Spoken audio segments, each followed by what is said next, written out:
What was expected to be a witty, relaxed, and humorous late-night segment turned into a fiery honor confrontation that left audiences stunned and social media ablaze. Patton Oswalt, the acclaimed comedian known for his sharp wit and political candor, had been invited to Jimmy Kimmel Live to promote his upcoming stand-up special.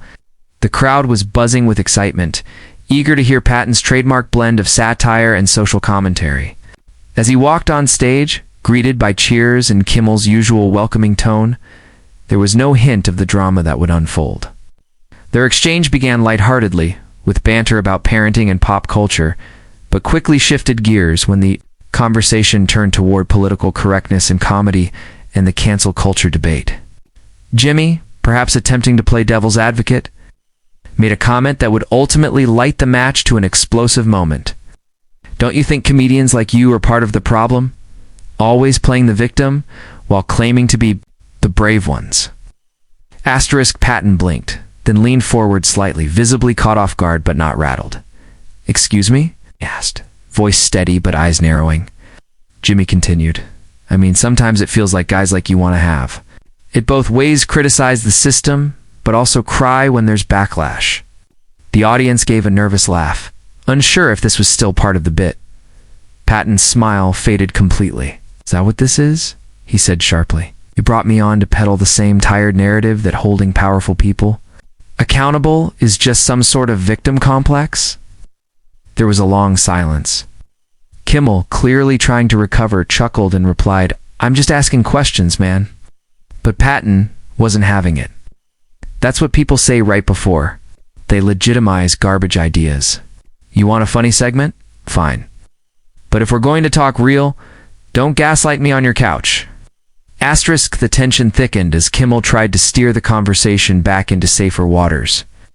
"Look, I just think people miss when comedy used to be less sensitive, less self-righteous," he offered. Patton sat up straighter. "Yeah, and people also miss when lead was in paint and smoking was allowed on airplanes." "That doesn't mean it was good," he snapped. The crowd let out an audible "ooh," the kind reserved for unscripted conflict. Kimmel smiled awkwardly and muttered, "You always go so intense, Patton." That was the final straw. Oswalt took a deep breath, removed his mic, and stood up. "You know what's intense, Jimmy? Watching good people lose jobs while shows like this pretend to be edgy but play it safe for ratings. I didn't come here to be the punching bag in your lukewarm rebellion."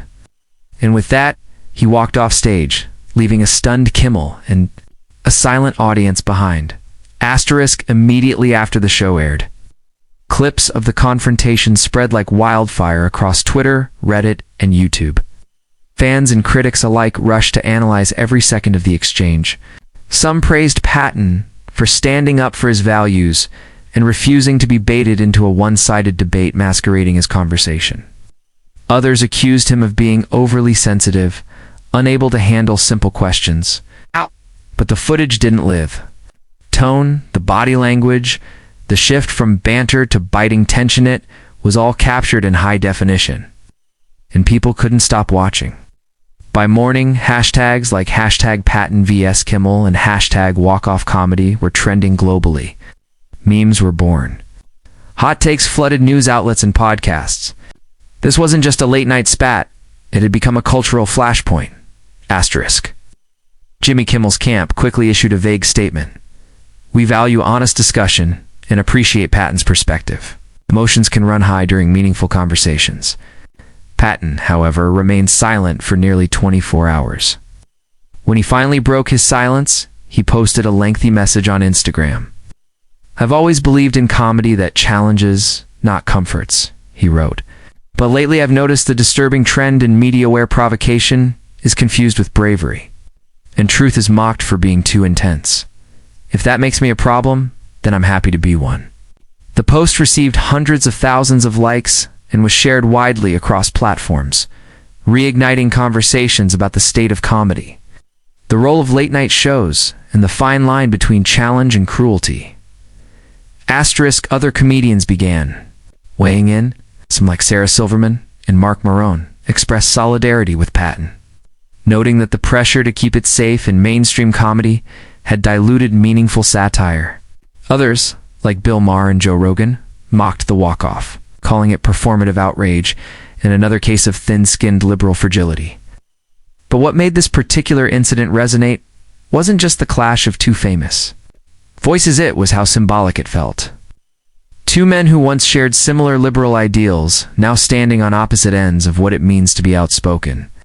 One advocating for thoughtful, evolving discourse, the other trying to hold on to the freewheeling anything-goes energy of a previous comedic generation. It was more than a spat. It was a generational reckoning. Live on national TV.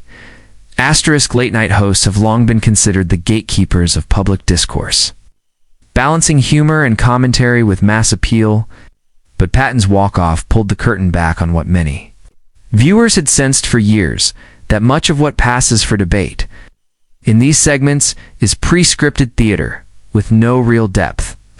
The idea that Kimmel would corner a guest under the guise of casual conversation struck many as dishonest.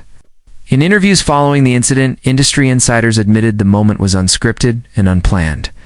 It just spiraled. One producer confessed anonymously, "Ow. No one thought Patton would actually leave, but he did. And in doing so, he set a new standard for what public figures should tolerate in the name of entertainment."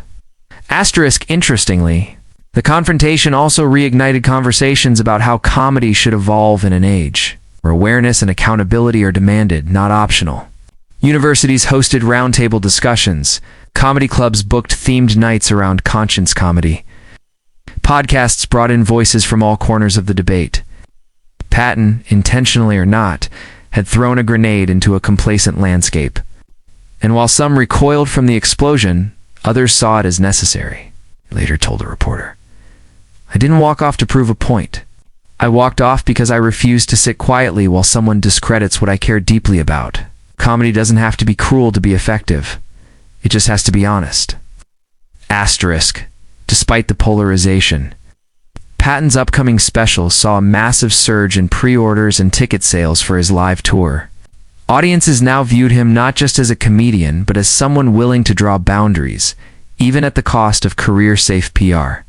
Meanwhile, Jimmy Kimmel Live struggled with public image recovery. While some fans appreciated the show's attempt at edginess, many longtime viewers voiced fatigue with the host's growing reputation for smugness under the mask of satire. Media watchdogs published op-eds criticizing the culture of gotcha moments and how they poison genuine dialogue. And though both men had experienced controversies before, this one stuck differently perhaps because it didn't feel like a publicity stunt. It felt real, raw, and uncomfortably necessary. Asterisk, in the weeks that followed, both Kimmel and Oswalt went about their careers, but the shadow of their confrontation lingered. Whenever either appeared publicly, the walk-off was referenced.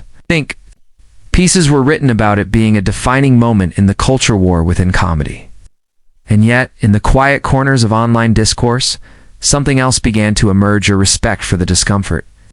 A recognition that maybe it's through moments like these that real change begins.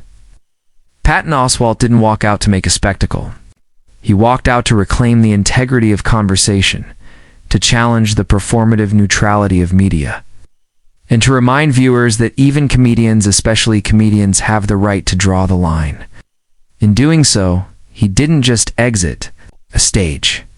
He entered a new space in the public consciousness, not as a performer, but as a principled voice in a world desperate for sincerity.